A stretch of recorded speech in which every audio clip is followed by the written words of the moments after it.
Corporation, ISO certified, world-class quality. Mga karamdaman ba ang problema mo? Subukan ang bago Santon Plus Gold. Santon Plus Gold. Mas pinalakas, mas pinahusay, mas pinagaling. Makatutulong sa paglunas sa mga pamamaga, bukol at iba pang karamdaman sa iyong katawan. Santon Plus Gold. Mabibili sa mga butika. Boom! Papaya! White rose papaya! Yeah, yeah, yeah, yeah! Boom! Puti ka! In 7 days, oh yeah, yeah, yeah, yeah, yeah, yeah, yeah! White rose papaya! New White Rose Papaya! May double whitening ng papaya extracts and vitamin B3. Clinically proven magpaputi in as early as 7 days with regular use. Boom! Puti ka! White rose papaya! Yeah, yeah, yeah, yeah, yeah! Papaya puti, papaya fast! White Rose Papaya with vitamin B3. Manufactured by ACS Manufacturing Corporation. ISO certified world-class quality. ACS!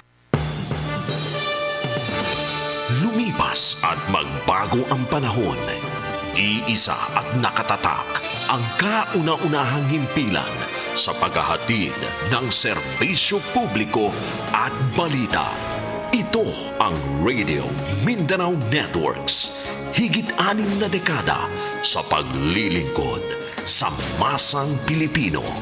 Sa Metro Manila, ito ang DZXL 558 Radyo Trabaho, ang inyong gabay sa hanap buhay.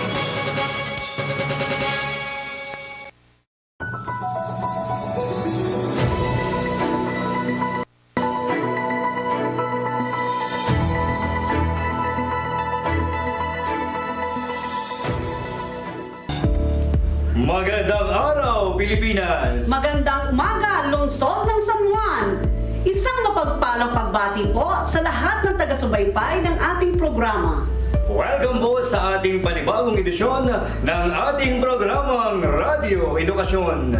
Hatid na pinagsanib puwersa ng DepEd San Juan at Radio Mindanao Network. Ako po ang inyong lingkod, Ginang Lelet Cruz. At ako naman po ang inyong lingkod, Ginoong Melchor Odi. Kami po ang guro ng San Juan City Science High School. Ang makakasama ninyo sa araw na ito. At ngayon, simulan natin sa isang video lesson mula sa pinagmamalaki ng paaralang elementarya ng San Juan. Tunghayan natin si Teacher Susan Gordo para sa isang leksyon sa mathematics. Take it away, ma'am!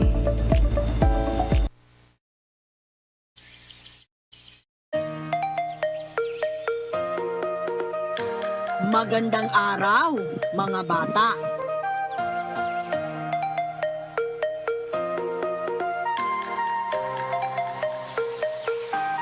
Ako nga pala, si Teacher Susan.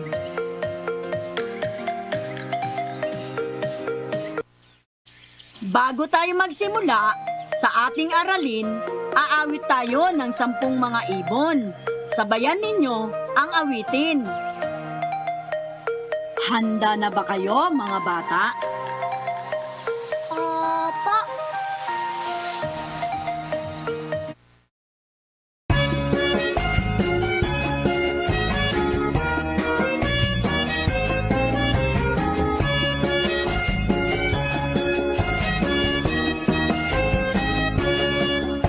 Isa, dalawa at tatlong mga ibon, 4, 5, 6 na mga ibon, 7, 8, 9 na mga ibon, 10 puting ibon. Isa, dalawa at tatlong mga ibon, 4, 5, 6 na mga ibon, 7, 8, 9 na mga ibon, 10 puting ibon. Isa, dalawa at tatlong mga ibon, 4, 5, 6 na mga ibon, 7, 8, 9 na mga ibon, 10 puting ibon.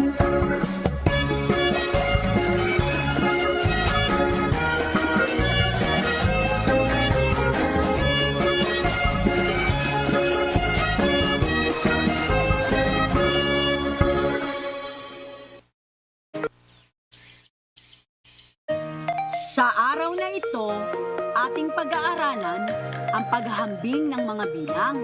hanggang 100 gamit ang ugnayang simbolong mas marami o greater than, mas kaunti o less than, at kasing dami o equal. Mga bata, handa na ba kayong makinig sa ating pag-aaralan ngayon?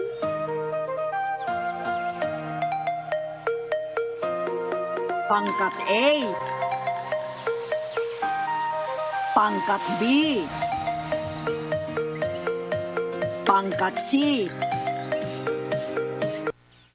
Mga bata, pagmasdan ninyo ng maigi ang mga pangkat ng mga prutas. Ano ang masasabi o napapansin sa mga larawan? Bilang ng mansanas sa pangkat A ay mas kaunti sa bilang ng saging sa pangkat B. Tama! Ang bilang ng mansanas sa pangkat A ay mas kaunti sa bilang ng saging sa pangkat B. Ilan ang bilang ng mansanas sa pangkat A? 6. Tama! Ilan naman ang bilang ng saging sa pangkat B? 8. Tama! Mga bata, ating paghampingin ang dalawang bilang gamit ang mga simbolong mas marami o greater than, mas kaunti o less than, at kasing dami o equal. Ano ang simbolo na dapat natin ilagay sa gitna? Mas kaunti o less than. Tama!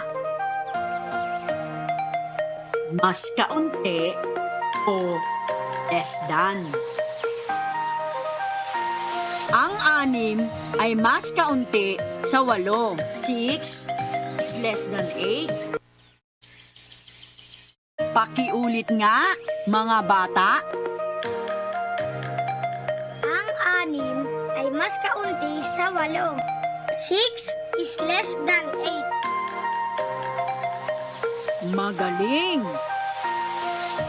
Ang bilang ng mansanas sa pangkat A ay mas kaunti sa bilang ng mangga sa pangkat C. Magaling! Ang bilang ng mansanas sa pangkat A ay mas kaunti sa bilang ng mangga sa pangkat C.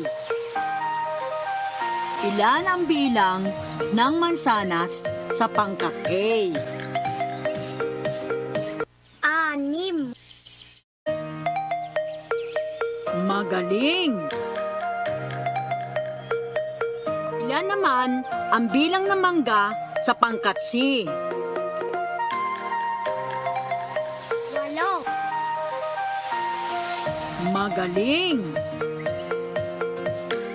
Ano ang simbolo na dapat natin ilagay sa gitna? Mas kaunti o less than. Magaling! Mas kaunti o less than. Ang 6 ay mas kaunti sa 8. 6 is less than 8. Pakiulit nga, mga bata. Ang 6 ay mas kaunti sa 8. 6 is less than 8. Magaling! Ang bilang ng saging sa pangkat B ay mas marami sa bilang ng mansanas sa pangkat A. Tama! Ang bilang ng saging sa pangkat B ay mas marami sa bilang ng mansanas sa pangkat A? Ilan ang bilang ng saging sa pangkat B? 8. Tama! Ilan ang bilang ng mansanas sa pangkat A? 6. Tama! Ano ang simbolo na dapat natin ilagay sa gitna? Mas marami o greater than? Tama! Mas marami o greater than. Ang 8 ay mas marami sa 6. 8 is greater than 6. Sabihin nyo nga ulit mga bata. Ang 8 ay mas marami sa 6. 8 is greater than 6. Tama! Ang bilang ng mangga sa pangkat C ay mas marami sa bilang ng mansanas sa pangkat A. Magaling! Ang bilang ng mangga sa pangkat C ay mas marami sa bilang ng mansanas sa pangkat A. Ilan ang bilang ng mangga sa pangkat C? 8. Magaling! Ilan naman ang bilang ng mansanas sa pangkat A? 6. Magaling! Ano ang simbolo na gagamitin? Mas marami o greater than? Magaling! Mas marami o greater than. Ang 8 ay mas marami sa 6. 8 is greater than 6. Sabihin nyo nga ulit mga bata. Ang 8 ay mas marami sa 6. 8 is greater than 6. Magaling! Ang bilang ng saging sa pangkat B ay kasindami sa bilang ng mangga sa pangkat C. Tama! Ang bilang ng saging sa pangkat B ay kasindami ng bilang ng mangga sa pangkat C. Ilan ang bilang ng saging sa pangkat B? 8. Tama! Ilan naman ang bilang ng mangga sa pangkat C? 8. Tama! Ano ang simbolo na gagamitin? Kasindami o equal? Tama! Kasing dami o equal. Ang 8 ay kasindami ng 8. 8 is equal to 8. Pakiulit nga, mga bata. Ang 8 ay kasindami ng 8. 8 is equal to 8. Tama! Paano tayo naghahambing ng mga bilang? mga simbolo upang mahambing ang bilang. Tama! Ginagamit ang mga simbolo upang mahambing ang bilang. Ano-ano ang mga simbolo na ating ginamit sa paghahambing? Ang mga simbolo na ginagamit sa paghahambing. Mas marami o greater than. Magaling! Mas marami o greater than. Kung mas malaki ang bilang na nasa kaliwa ay sa kanan. Ano ang susunod na simbolo? Mas kaunti o less than. Magaling! Mas kaunti o less than. Kung mas maliit o mas mababa ang bilang na nasa kaliwa ay sa kanan. Ano ang panghuling simbolo?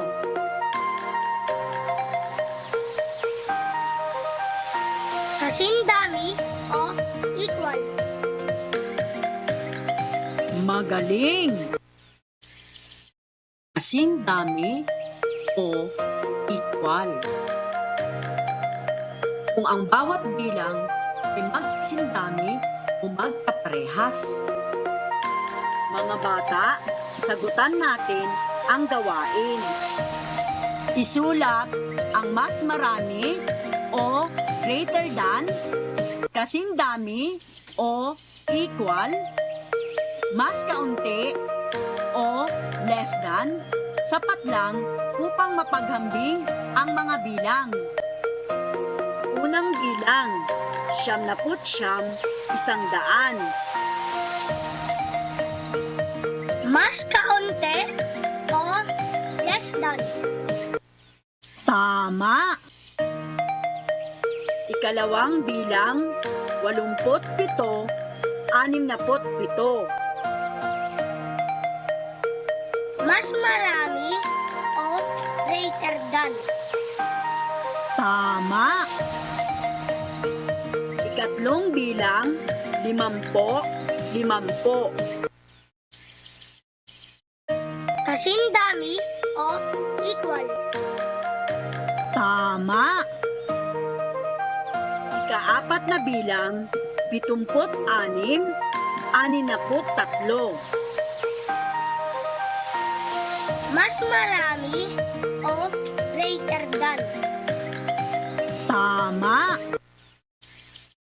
Ikalimang bilang, 27, 33. Mas kaunti o less than.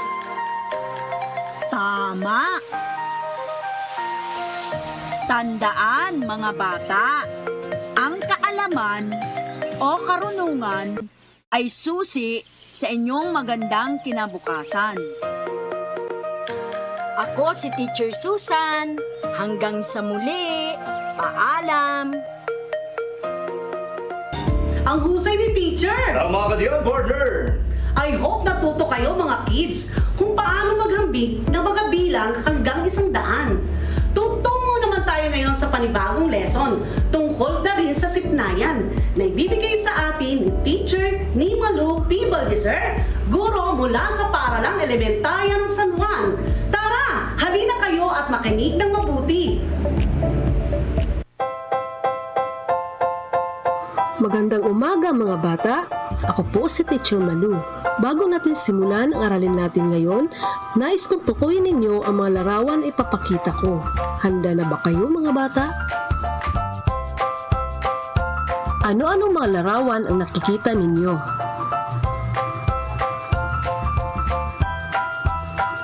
Magaling! Tama! Tayo ay may dalawang uri ng perang ginagamit sa Pilipinas. Ito ay ang perang papel at perang barya. Mahalaga bang malaman natin ang mga ito? Pag-aaralan natin ngayon, recognizing coins and bills up to 100 pesos and their notations.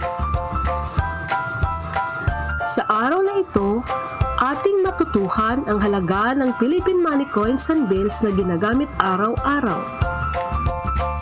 Ginagamit natin ang pera upang makabili ng ating mga pangangailangan sa buhay, tulad ng pagkain, damit, at tirahan. At marami pang iba. Kaya dapat nating malaman ang halaga ng bawat pera. Kaya mga bata, handa na ba kayong matuto? Ang ilan sa mga perang ginagamit natin ay mga perang barya, tulad ng 5 sentimo o 5 centavos,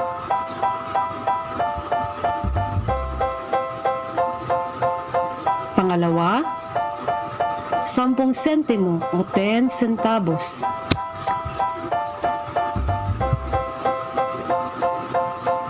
pangatlo, 25 sentimo o 25 centavos, pang-apat, piso o 1 peso,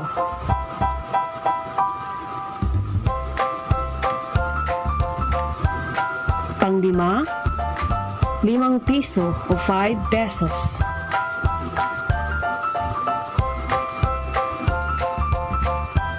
pang-anim, 10 piso o 10 pesos. Ang ilan sa mga perang ginagamit natin ay mga perang papel, tulad ng 20 piso o 20 pesos,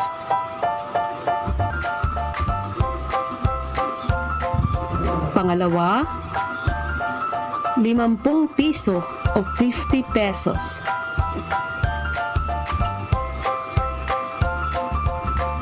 pangatlo, 100 piso o 100 pesos.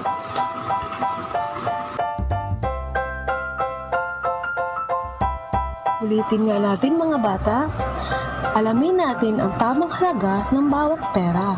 Kilalanin natin ang mga ito. Magkano ang halaga ng mga perang ito? Una,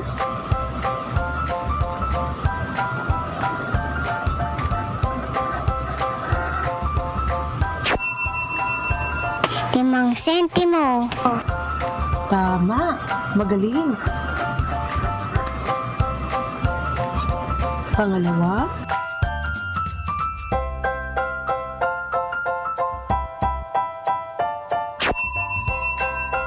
10 sentimo. tama, magaling. Pangatlo,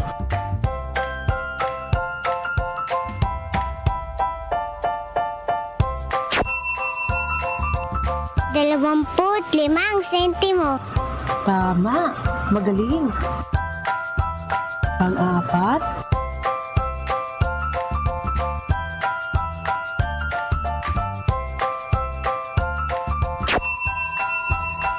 1 piso. tama, magaling. Pang-lima,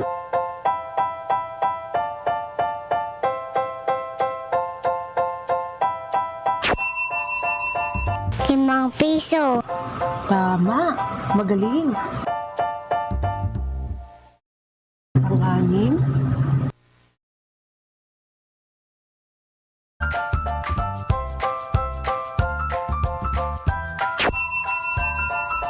10 piso. tama, magaling. Alamin nga natin ang halaga ng perang papel. Magkano ang halaga ng perang ito?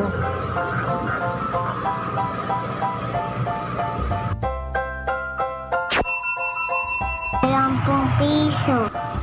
Tama, magaling. Pangalawa,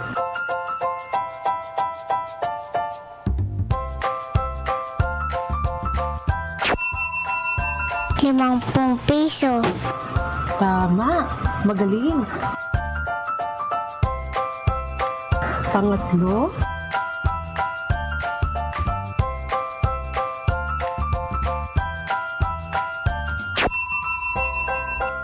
100 piso.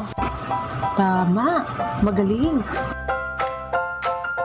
Ganito ang tamang pagsulat ng pera at ang simbolo nito. 5 at ang simbolo ng sentimo, 5 sentimo. Pangalawa, 10 sentimo. 1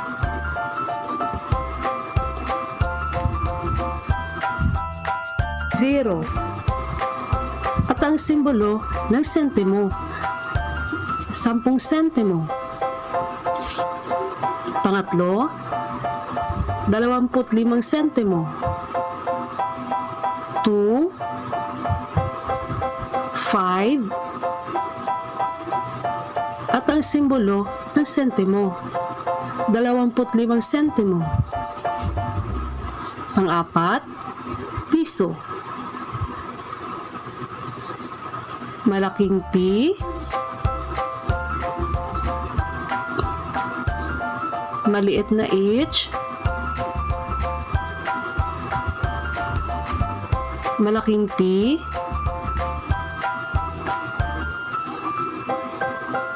one, piso.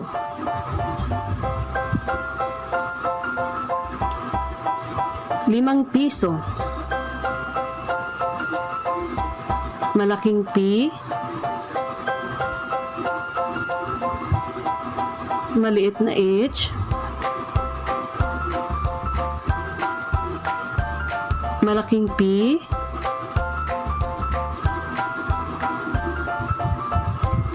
₱5, ₱5. 10 piso. Malaking P,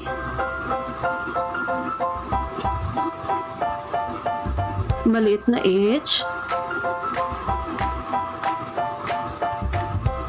malaking P,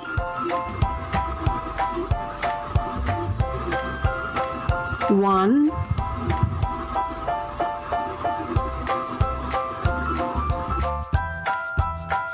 zero, 10 piso. 20 piso. Malaking P,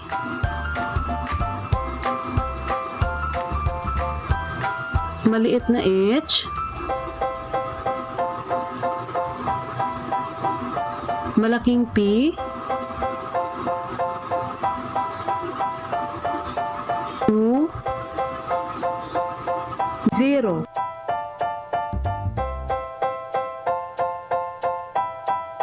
₱50. P, maliit na H,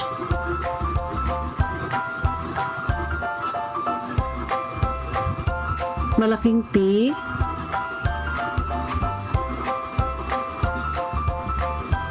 ₱5, 0. 50 piso. 100 piso. Malaking P, maliit na H, malaking P,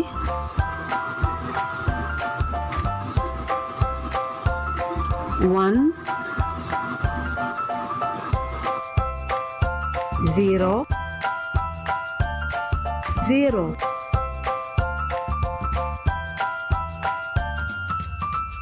Mga bata, lagi nating tandaan na ang Pilipinas ay mayroong 2 uri ng perang ginagamit.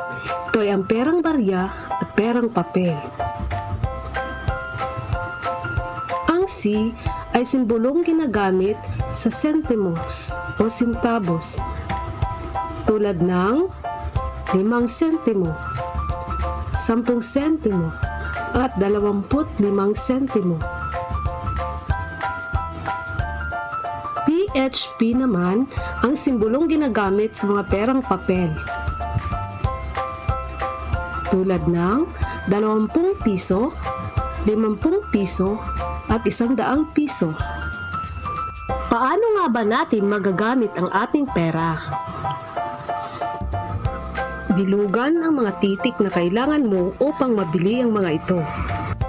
Ang halaga ng t-shirt ay 100 piso o 100 pesos. Ano ang tamang sagot? Sa litrang A, sa litrang B, o sa litrang C?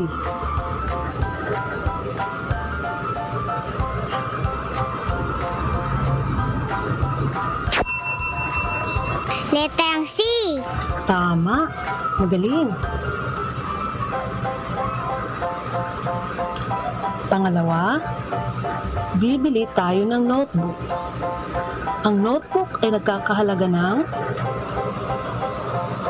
50 piso o 50 pesos. Ano ang tamang sagot?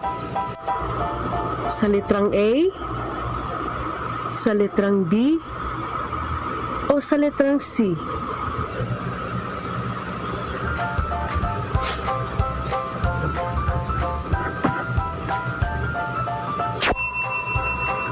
Letrang B. Magaling. Tama. Pangatlo, bibili tayo ng papel. Ang papel ay nagkakahalaga ng 20 piso o 20 pesos. Ano ang tamang sagot? Sa litrang A, sa litrang B, o sa litrang C?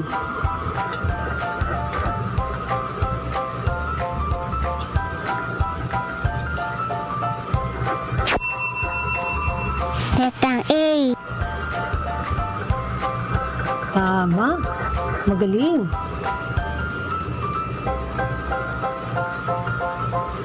Pang-apat, tayo ay bibili ng lapis.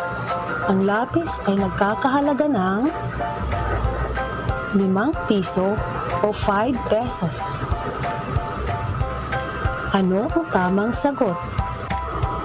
Sa litrang A, sa litrang B, o sa litrang C?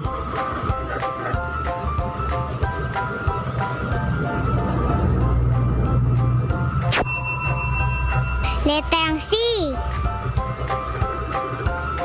Magaling. Tama.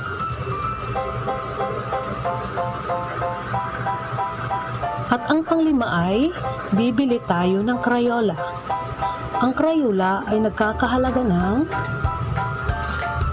10 piso o 10 pesos. Ano ang tamang sagot? Litrang A, sa litrang B, o sa litrang C?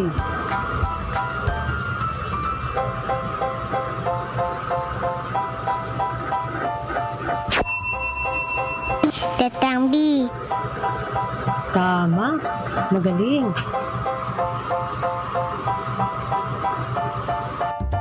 Upang lubos nating maintindihan ang aralin natin ngayon, ating sasagutin ang karagdagang gawain. Pag-ugnayin ang mga pera at ang simbolo nito. Una,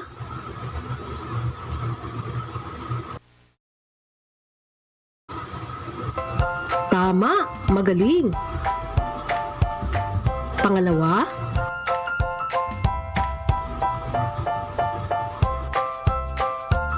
mahusay. Pangatlo,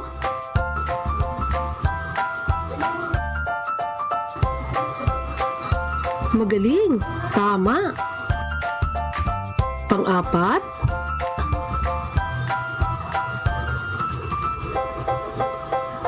tama. Magaling. Panglima,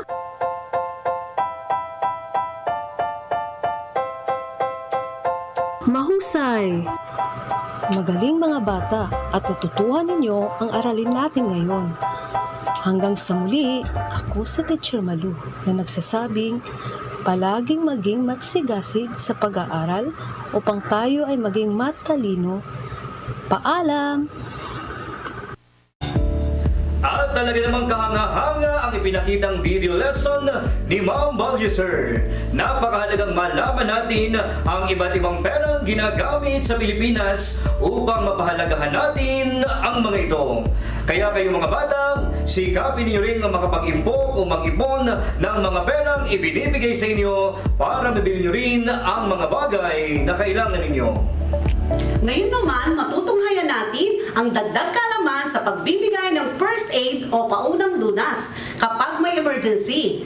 Alam kong interesado kayong malaman, kaya heto na at ibibigay ko sa inyo ang mga guro sa MAPE Department ng San Juan National High School. Panoorin po natin ito.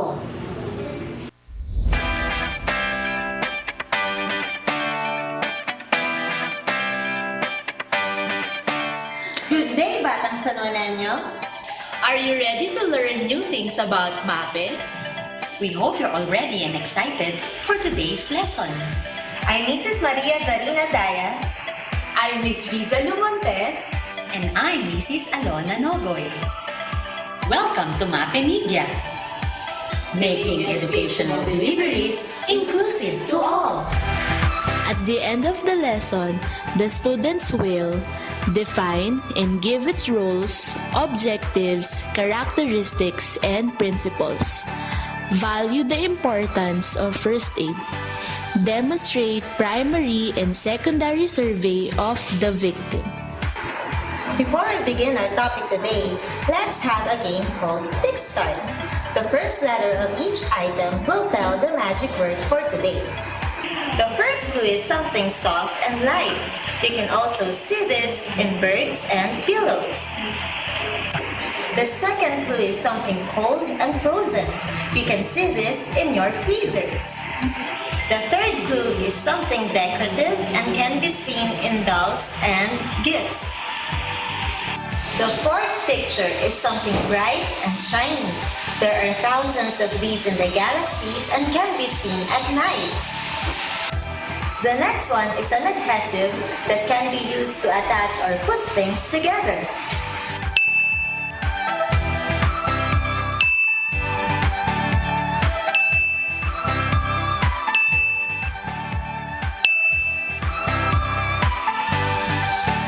How are you doing so far? The first 5 pictures reveal the first word. Now, for the second word, the first clue is a red fruit that is known to keep the doctor away. The next one is something usually dark that is used in writing, lettering, and even painting. For the last one, it is a precious stone that is clear, colorless, and expensive.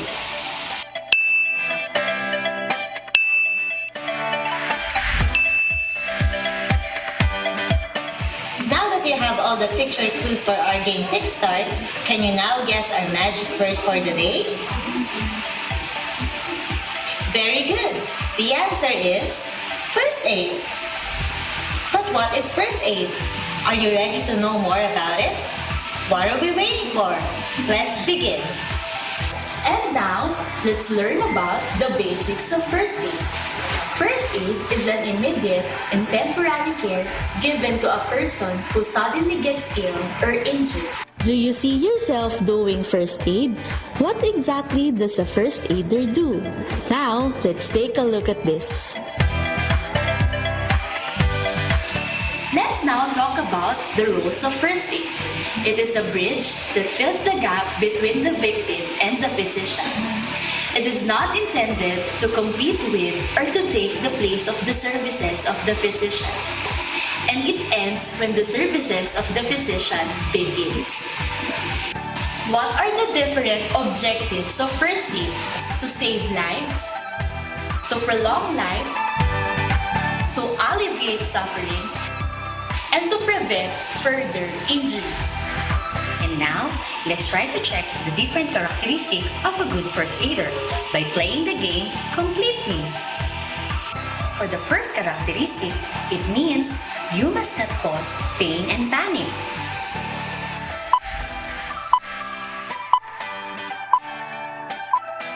Correct. The answer is gentle. Remember, as a first aider, you must have a tender nature to the patient. Characteristic number 2 is a trait that notices all signs.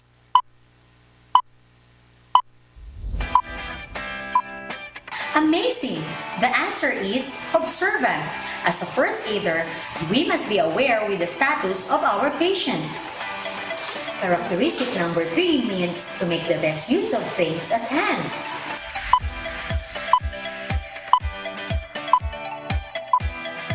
What is the answer? Very good. The answer is resourceful. As a first aider, you have to think creatively. A fourth characteristic means the one who does not frighten the victim. Any guess?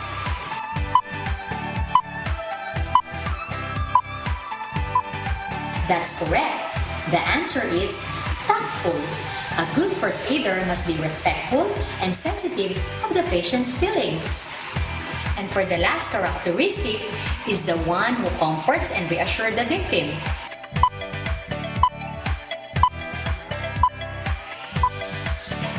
What's your answer?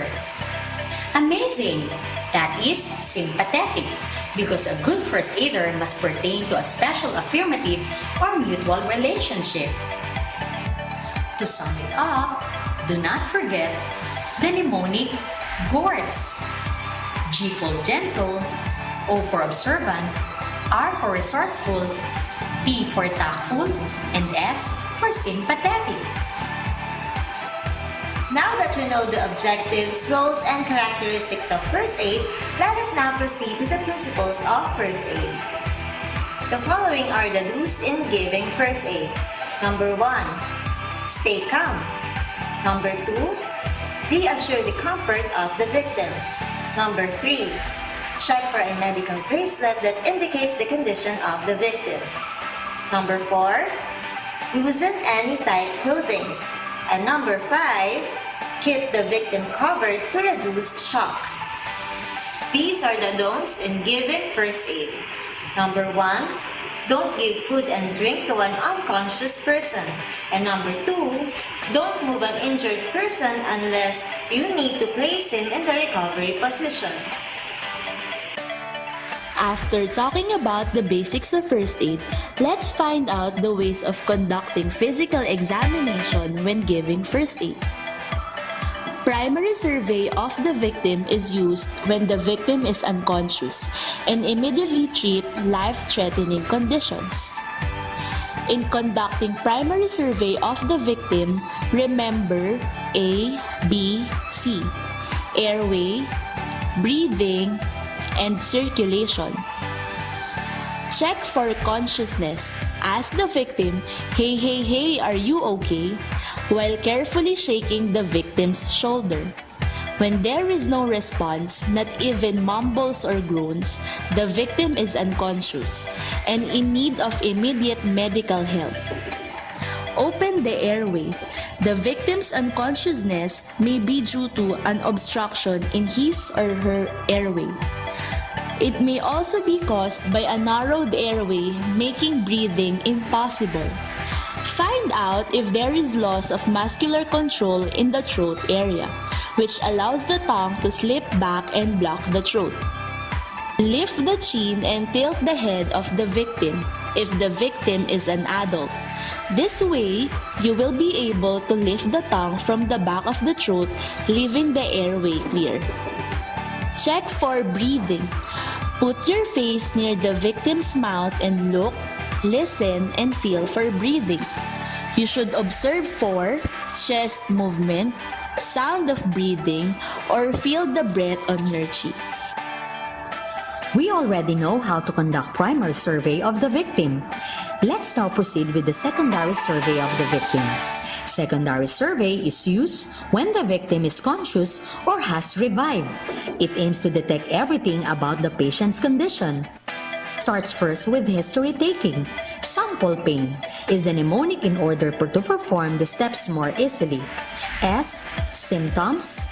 The chief complaint of the patient. A. Allergy. Find out if the victim is allergic to anything. M. Medication. What are the medicines he or she is currently taking? P. Previous illness that may be related to the problem. L. Last meal. Only for those subject for operation. E. Events prior to what happened. P. Period of pain. How long? What started it? A. Area. Where is the pain coming from? I. Intensity. And nullify. What stopped it? Second is checking of vital signs. We need to check the pulse rate, temperature, respiration, and skin color. Use your fingertips in getting the pulse. This is the normal pulse rate chart. 60 to 70 for men, 70 to 80 for women, 80 to 90 children over 7 years old, 80 to 120 children from 1 to 7 years old, 110 to 130 for infants. Check for circulation. Locate pulse using the middle and index finger. Pulse indicates blood circulation, which is essential for the heart and brain to function. To revive circulation, perform CPR immediately. And lastly, we will conduct the head-to-toe examination. We are now done in discussing the basic of first aid and the primary and secondary survey of the victim. Remember that in giving first aid, you are able to help others and even extend their lives. Having knowledge in first aid give you the capacity to save lives. No race, no age, or physical appearance must be hinder our service. Compassion and care for others. Be a hero, save a life, be a first aider, and do your share. And now it's time for your assessment. Read and analyze the following situations and choose the letter of the best answer. A first aider in San Juan National High School puts his face near the victim's mouth and feel his breathing. Which part of the primary survey is being conducted? A. Checking for consciousness. B. Opening of the airway. Or C. Checking for breathing.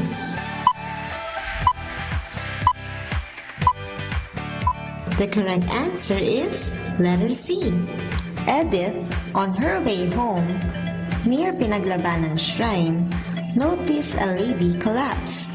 Immediately applying what she learned as a first aider, which of the following must Edith perform to open the airways? A. Say, "Hey, hey, are you okay?" B.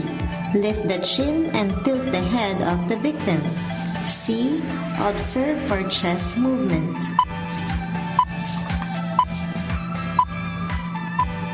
If you answered letter B, you are correct.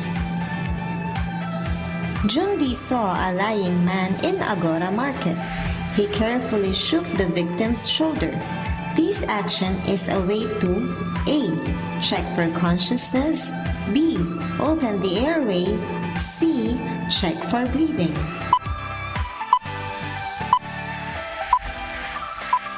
Right. The answer is letter A. In conducting secondary survey, asking for the chief complaint of the patient is necessary. What is another term for this in the mnemonic sample pain? A. Allergy. B. Symptoms. C. Previous illness.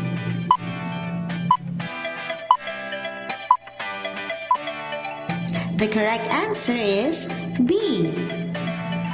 When the victim is conscious or has revived, which of the following must the first aider conduct?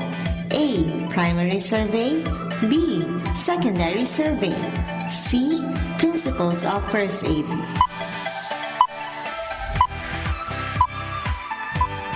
Absolutely. Letter B is the correct answer. Very good. We hope you enjoyed and learned a lot today. That's all for today, class.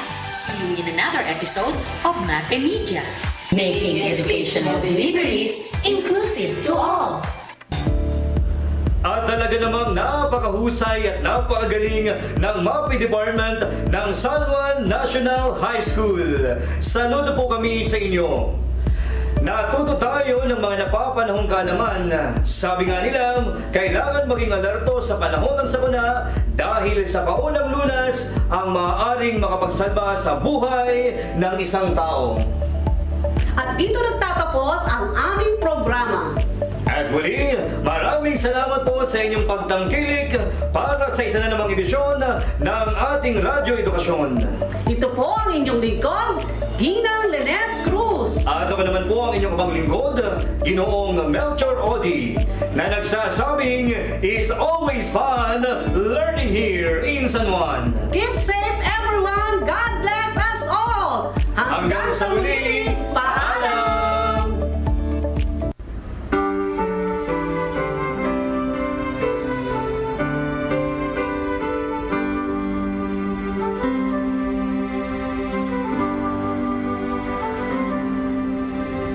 Dibisyo ng San Juan, kanlungan ka ng karunungan. Haligi ng tanan, hangat sa'yo'y katanyagan. Dibisyo ng San Juan, sandigan ka ng kabataan. Pandayan ang talino at galing tulay sa ating mithiin. Larawan ka ng katotohanan, mula sa'yo nagbubunga ng katapatan. Sa sipag ng dibisyo ng San Juan, tagumpay ay makakamtan. O dibisyo ng San Juan, sandigan ka ng katotohanan. Sa'yo nagmumula ang kasaganahan, sisimulang katanyagan. O dibisyo ng San Juan, bantayo ka ng kalayaan. Karunungan at katapatan, itatanyag kahit saan. O dibisyo ng San Juan, karunungan at katapatan, itatanyag kahit saan. O dibisyo ng San Juan.